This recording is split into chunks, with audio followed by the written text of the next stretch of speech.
Pois é, ontem eu lhe falei que quando se fala em governabilidade, presidência de coalizão, ou de colisão, se você preferir, sempre se concentra a responsabilidade na capacidade de manobra do presidente. Mas tem que ver os outros poderes. Ontem eu falei do Legislativo, hoje eu vou falar do Judiciário. E já encontrei um bom motivo aqui, um bom gancho, como se diz na gíria de jornalismo. Olha lá, Supremo prevê protagonismo maior. É tudo o que o Supremo quer. O problema do Judiciário é o Supremo. São os tribunais superiores e principalmente o Supremo.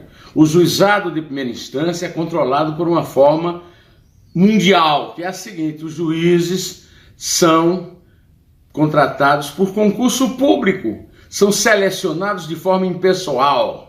Os juízes têm privilégios, esses privilégios deveriam acabar. Não sei se o Bolsonaro vai ter força para isso e se a nova Câmara vai deixar. Tudo bem, isso aí é outro assunto. O assunto é que, na primeira instância, os juízes estão atuando e estão acabando com a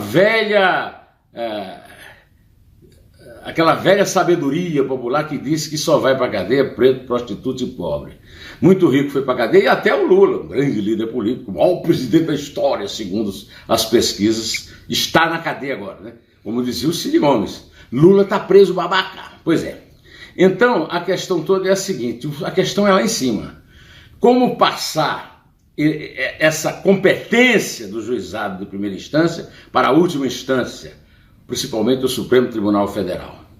Eu tenho aqui algumas ideias, serão difíceis de serem realizadas, mas são ideias que eu gostaria de expor a você, para ver se a gente pode até conseguir evoluir nessa questão. Veja, o Supremo Tribunal Federal ganhou um grande protagonismo, que é a palavra usada nesse título do Estadão, no Mensalão, na Ação Penal 470, por causa da atuação que levou a cúpula do PT e de outros partidos aliados às barras dos tribunais por corrupção. Logo depois se descobriu que havia no no Mensalão, uma farsa, a farsa Lula. O militante petista Joaquim Barbosa, que fingia ser o homem acima de tudo e tal, na verdade protegeu o chefe da quadrilha, o Lula, que apareceu em seguida lá na primeira instância, na Operação Lava Jato, com o juiz Sérgio Moro, de Curitiba, que vai para o Ministério da Justiça. Eu gostaria que o Sérgio Moro levasse para o Ministério da Justiça ideias que o Bolsonaro pudesse adotar numa reforma constitucional do Judiciário. Eu tenho acompanhado muitas críticas que são feitas ao Judiciário, dizendo que os ministros não deviam ser escolhidos pelo presidente. Nos Estados Unidos, os ministros da Suprema Corte são escolhidos pelo presidente, mas sofrem uma sabatina pesada no Senado. É o que deveria acontecer no Brasil, mas aqui nós temos que aperfeiçoar isso. E me ocorreu o seguinte: muita gente acha que deveria ter concurso para os juízes do Supremo.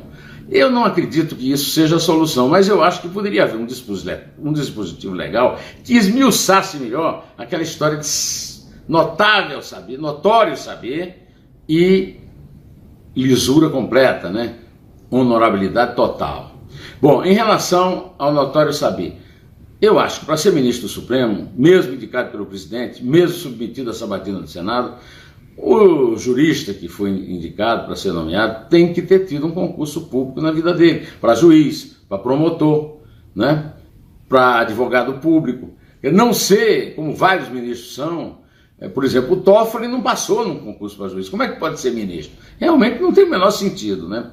Pois é, essa é uma das questões, né? O notório saber ser comprovado por um concurso público. Além disso, tem a questão da honorabilidade. Honorabilidade não é uma aposta que você faz à toa. E lá no Supremo está havendo, nestes últimos anos, e eles querem, você viu aqui, né, o protagonismo, está havendo um verdadeiro achincalhe, a questão da honorabilidade. Os ministros não levam em conta um conceito que qualquer juizinho de comarca do interior leva, que é o seguinte: a suspeição. O juiz se considerar suspeito para julgar um parente, um correligionário, né, um aliado político. O Gilmar Mendes vive soltando sócios dos parentes da mulher, Dona Guiomar Mendes. Soltou o pai de uma menina da qual ele foi padrinho de casamento, e disse que padrinho de casamento não é parente, não é sequer um conhecido próximo.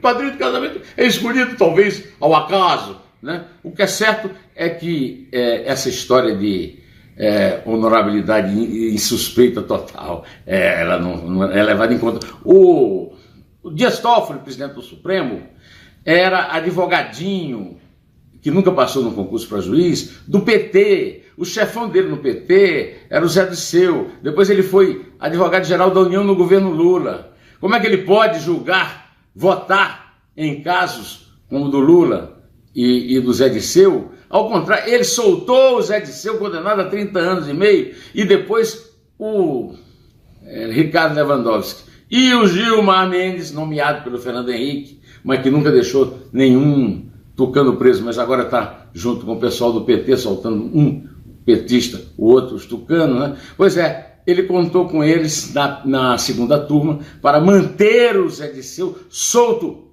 tendo uma pena desse tamanho. Então, toda a conversa desse papo furado aqui do decano Celso de Mello, do próprio Toffoli, dos ministros do Supremo em geral, é que olha, a Constituição precisa ser respeitada. Então, nós vamos propor um pacto aqui. O Toffoli não faria pacto. Então, o pacto é o seguinte: começa o cumprimento da Constituição pelo Supremo, porque quem primeiro rasga a Constituição é o Supremo. O senhor Lewandowski rasurou o artigo 52, permitindo que a Dilma se candidatasse para o Senado de Minas e perdesse. O povo corrigiu o erro do superministro, presidente do Supremo, né?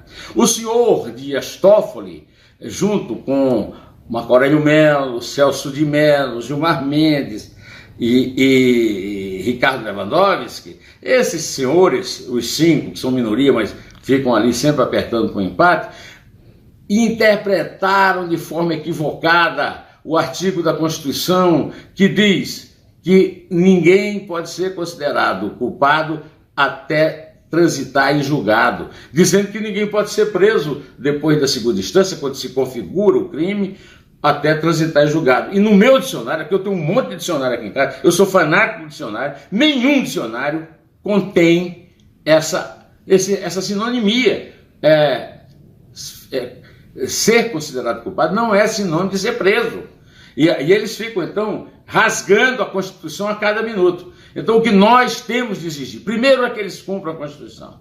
Segundo, é que haja dispositivos legais que obriguem o juiz do Supremo a cumprir os conceitos de suspeição e de retirada de julgamento quando ele se considera suspeito ou é considerado suspeito.